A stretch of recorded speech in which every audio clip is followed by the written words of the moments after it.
kasih penyampaiannya. Jadi penekanan yang diberikan oleh Mas Sabta terkait pilkada ini kan bagaimana elemen yang paling penting dari kualitas pilkada ini adalah tingkat partisipasi masyarakat.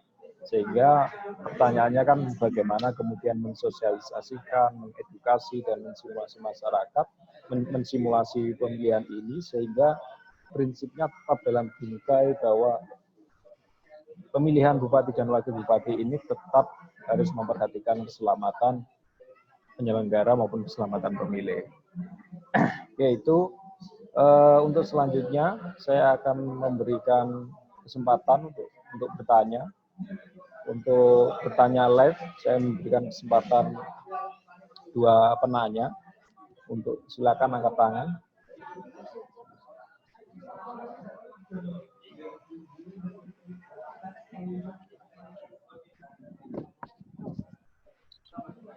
Silakan.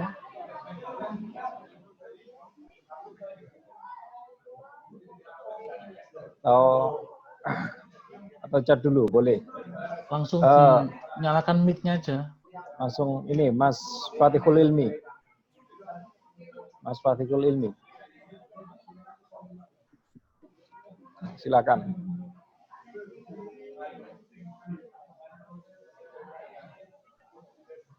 Mas Fatih. Halo. Ya. Ya. Terima kasih Mas Anam. Boleh perkenalan dulu, Mas. Nah, perkenalkan nama saya Fatihul Ilmi dari Jombang. Salam hormat saya kepada seluruh senior, khususnya untuk Mas Wisnu.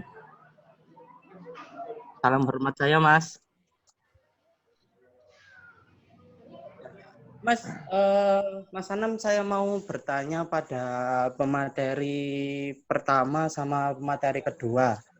Untuk pertanyaan itu, bila mana ada kasus dari penyelenggara di tingkat KPU maupun Bawaslu, di tingkat TPS, desa ataupun kecamatan, itu yang ada yang mengidap COVID-19 pada saat menjalankan tugasnya, itu apa yang harus dilakukan? Mungkin itu aja pertanyaannya dari saya. Terima kasih, Mas Anam. Oke, jadi ya pertanyaannya tentang penyelenggara yang mengidap COVID-19, Mas ya. Kemudian ada lagi Pak Sanusi Suar. Boleh langsung dinyalakan mic-nya, Pak. Oke. Makasih, Mas. Saya Sanusi dari Suar. Selamat malam, kawan-kawan. Assalamualaikum warahmatullahi wabarakatuh. Waalaikumsalam. Yang pertama, saya pikir apa yang disampaikan oleh Pak Sabta tentang analisis resiko. Saya pikir analisis resiko ini di dalam COVID itu begitu pentingnya untuk antisipatif. Misalnya begini, kalau pertimbangan bahwa saya meyakini bahwa apa yang disampaikan Pak Sabta tadi, PKPU itu sudah melalui sebuah proses dan sudah ada ahlinya. Cuman ada satu hal bahwa persoalan COVID ini kan tidak bisa dibuat generalisasi. Misalnya begini, kalau di pendidikan itu ada zona merah, zona kuning, zona hijau, apakah di PKPU juga akan menjabarkan itu? Maksudnya begini, kita kan tidak bisa memprediksi di Kabupaten Kediri ini seperti apa 4 bulan ke depan. Karena sampai hari ini kalau kawan-kawan menyatakan new normal, tidak ada keputusan apapun tentang new normal begitu. Sehingga pertanyaan saya adalah jika semoga ini tidak menjadi satu saat bahwa di Kabupaten Kediri ini persoalan COVID itu sangat mewabah. Semoga tidak terjadi, ini antisipatif. Apa yang harus dilakukan? Mengikuti sebenarnya arahan dari PKPU itu, atau melihat bahwa situasi lapangan berdasarkan gugus tugas kabupaten kota. Ini. Jadi Kediri itu nomor 4 loh. Jadi potensi bahwa ada kesana itu luar biasa, kecuali kita semua bisa bekerja sama di dalam rangka mengantisipasi itu. Yang kedua, saya pikir menarik apa yang disampaikan oleh sahabat Wisnu tadi tentang bagaimana sehat penyelenggara dan sehat pemilih. Tentu saja yang dipikirkan oleh kawan-kawan penyelenggara itu bukan hanya pada saat pemilihan, tapi bagaimana sebenarnya baik PPS, baik PPK, mulai hari ini juga harus disiapkan di dalam rangka sebenarnya menjalani protokol itu. Kalau tidak, saya khawatir bahwa pada saat hari H, ketika misalnya COVID ini akan terjadi benar-benar maka tentu saja akan berpengaruh terhadap penyelenggara yang ada di sana dan yang pelaksanaan yang dilakukan penyelenggara. Dan yang terakhir, menurut saya Pak Sabta, suksesnya itu tidak hanya partisipasi di dalam mengikuti pemilu, tapi partisipasi terhadap yang mengikuti kontestan itu adalah bagian dari tanggung jawab oleh penyelenggara. Jadi bukan yang daftar ke pemilu, tapi siapa yang daftar untuk kontestan itu adalah bagian tanggung jawab oleh penyelenggara. Saya pikir itu, 3 hal itu. Matur nuwun, moderator. Assalamualaikum warahmatullahi wabarakatuh. Waalaikumsalam warahmatullahi wabarakatuh. Ya, jadi itu ada 2 pertanyaan. Yang pertama dari Mas Fatih. Nah, Mas Fatih ini staf Bawaslu kayaknya ya Mas ya. Kabupaten Jombang. Kemudian ada Pak Sanusi. Yang pertama tentang bagaimana kalau ada salah satu penyelenggara atau petugas pemilu yang terkena COVID-19, apa sikap KPU maupun Bawaslu dalam hal ini. Kemudian yang kedua, nanti bisa langsung dijawab rapel gitu. Yang kedua tentang apa landasan penyelenggaraan ini untuk menyelenggarakan pilkada, apa landasannya gugus tugas dari kabupaten kota.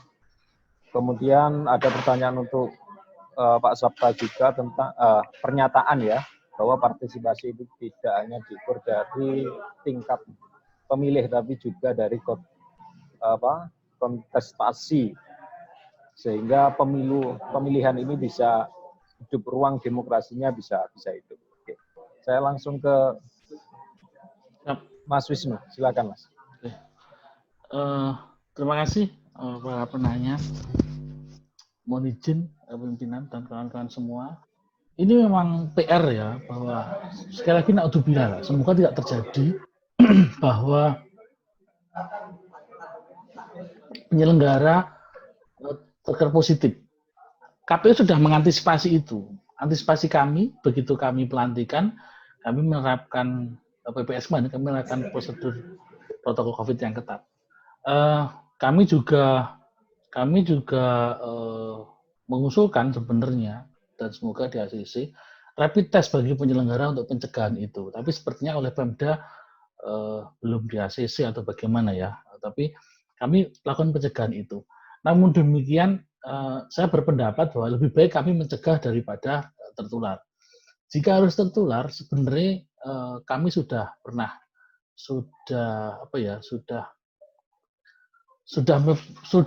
contoh kemarin adalah di pelantikan PPS kemarin. Pelantikan PPS kemarin itu ada zona merah di desa yang kemudian menyebabkan dia isolasi mandiri.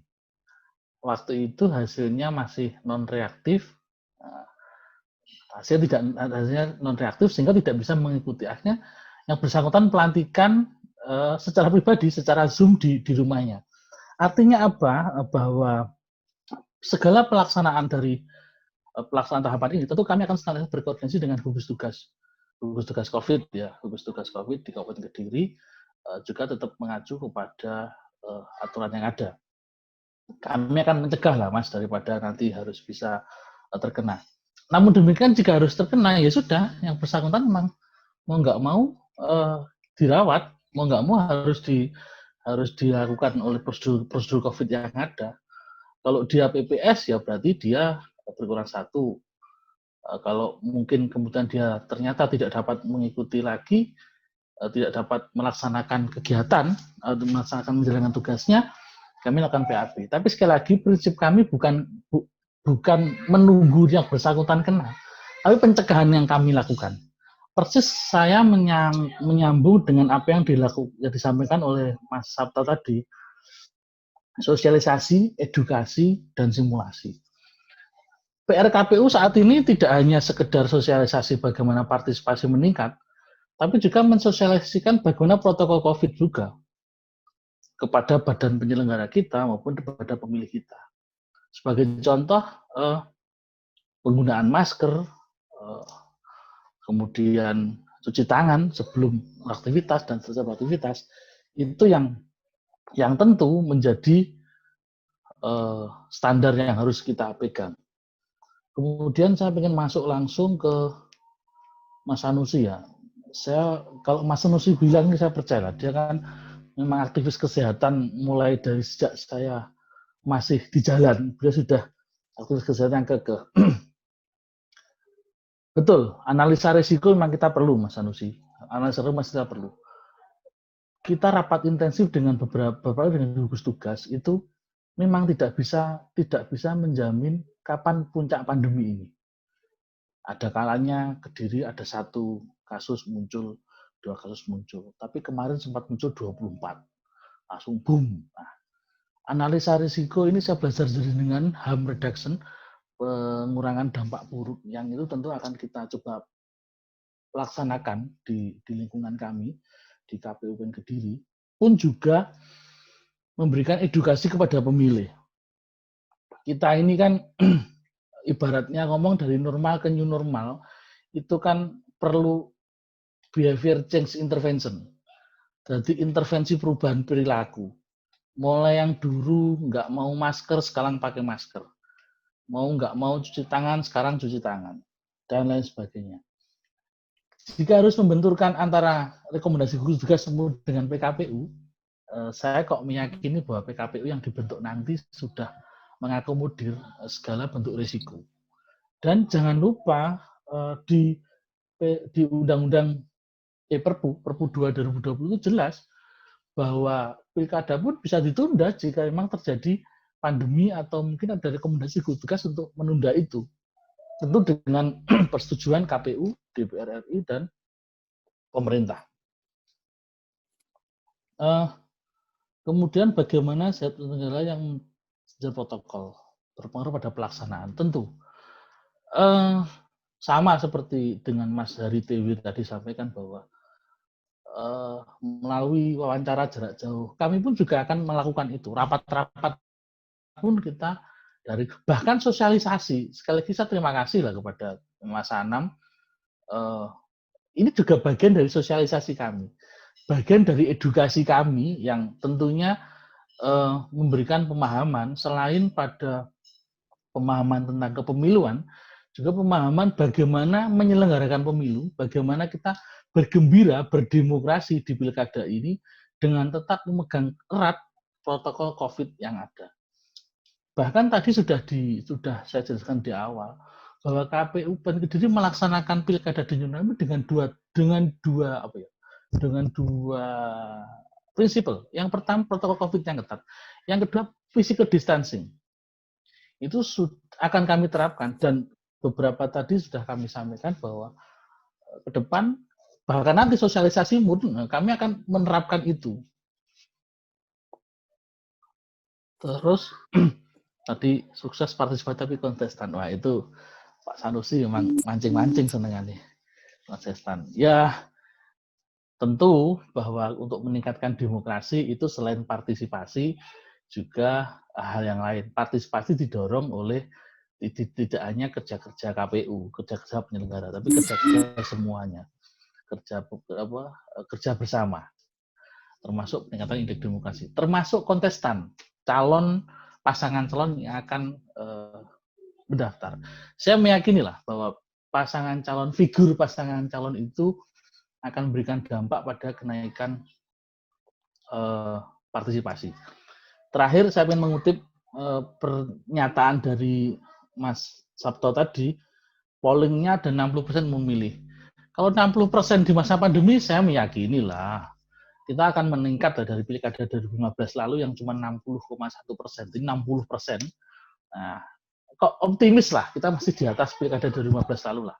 yang cuma 60,1%. Kira-kira itu Mas Anam, sekali lagi bahwa new normal ini mari kita pandang dengan optimisme, mari kita pandang dengan penuh semangat, tentu saja sesuai dengan protokol kesehatan yang ketat. Terima kasih moderator. Mas Fajrul Amin. Bagaimana meyakinkan masyarakat pasti?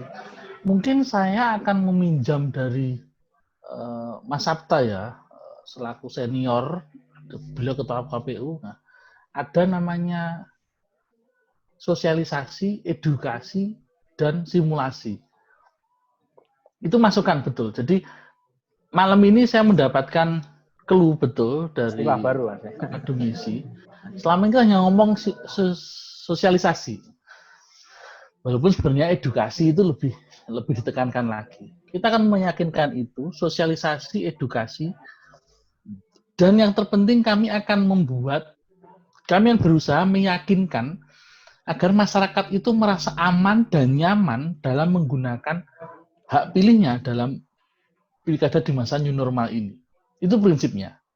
Kami akan gencarkan betul, bahkan kami akan menggandeng gugus tugas, kami akan menggandeng stakeholder terkait agar menggandeng ini tentu dalam ranah yang independensi ya, mandiri, netral ya.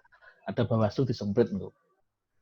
Nah, akan menggandeng stakeholder terkait untuk meyakinkan pemilih, untuk meyakinkan masyarakat agar mereka enjoy, mereka nyaman, mereka merasa aman menggunakan hak pilihnya di pilkada new normal ini. Saya kira masih banyak waktu lah, masih cukup waktu lah. Ini tahapan Juni sudah mulai aktif. Ini 15-17, masih 2 hari.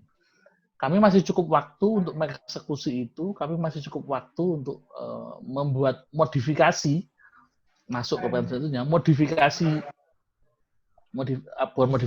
terobosan-terobosan, yang itu tetap dalam rangka substansi aturan.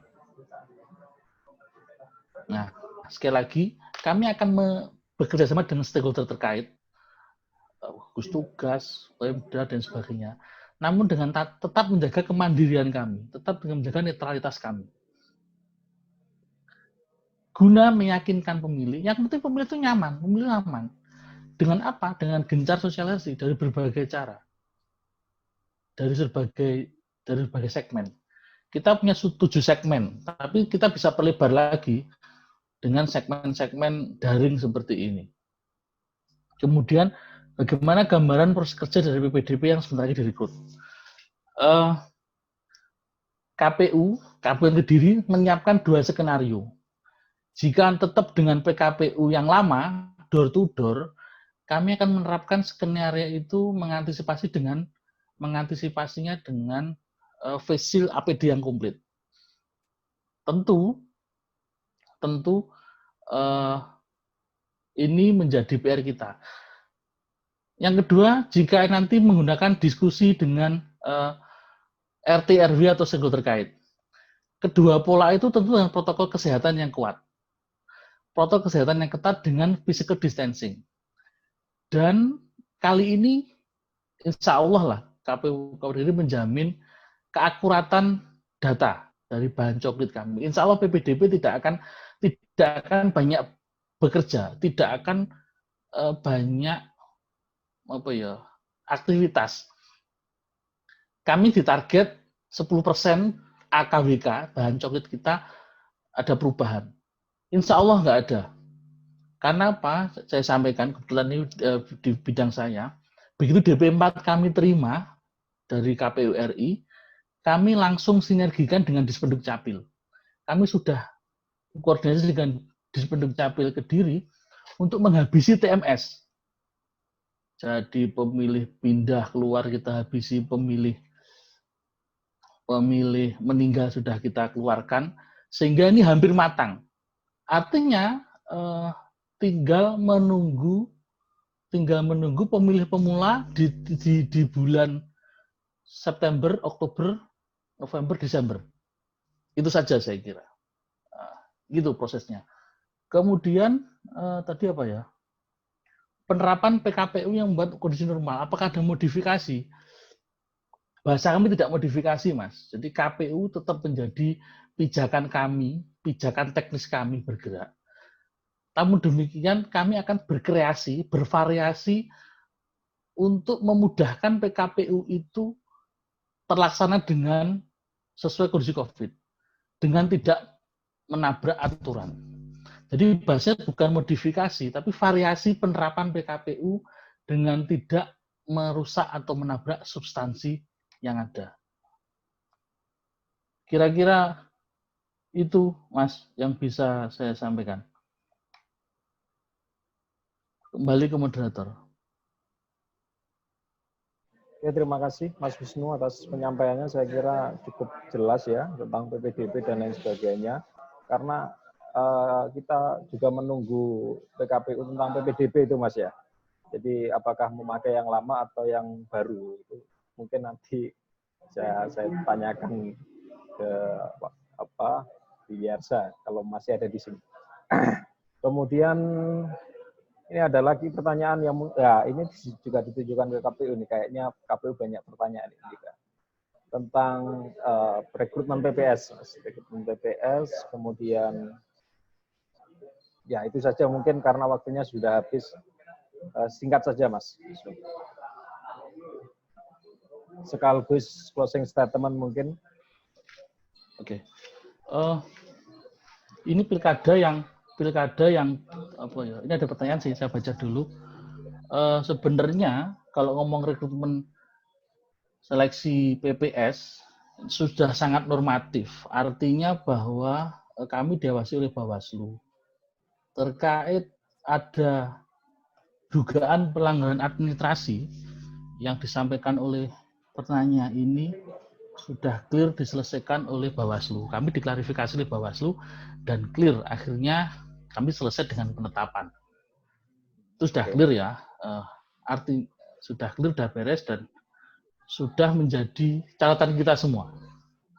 Dan itu sudah clear. Terus saya juga ingin menyampaikan bahwa pilkada new normal ini memang menjadi hal baru buat kita. Sejarah bagi kita semua. Sejarah yang mungkin semoga tidak terulang. Kabupaten Kediri memang pilkadanya pilkada uji coba. 2015 lalu peralihan undang-undang dari 32 2004 ke Undang-Undang Pilkada 1 2015 yang awalnya akan diambil alih oleh DPR. Yang kedua, Pilkada 2020. Sebetulnya kita merencanakan smooth, tapi alam berkehendak lain. Ada pandemi yang mau nggak mau kita harus menyesuaikan itu. Nah, sejarah ini, insya Allah kami Kabupaten Kediri sudah terbiasa dengan hal seperti itu. Kami meyakini dengan petunjuk arahan pimpinan kami akan melaksanakan itu dengan target tidak hanya partisipasi. Kalau partisipasi mungkin oke, terlaksana dengan sehat, terlaksana dengan lancar, sukses, partisipasi meningkat. Tapi target goal kami terbesar adalah meningkatkan indeks demokrasi di Kabupaten Kediri. Sebenarnya itu tadi. Bahwa tentu KPU tidak bisa bergerak sendiri, tentu KPU tidak bisa bergerak tanpa dukungan stakeholder terkait, segenap warga masyarakat Kabupaten Kediri. Sekali lagi, mohon dukungan, mohon kerjasamanya, bantu kami, backup kami, kaitannya dengan pilkada di era new normal. Mari kita laksanakan pilkada Kabupaten Kediri dengan sehat pesertanya, sehat penyelenggaranya, sehat pelaksanaannya, dan meningkatnya indeks demokrasi di Kabupaten Kediri. Saya rasa itu, moderator. Terima kasih.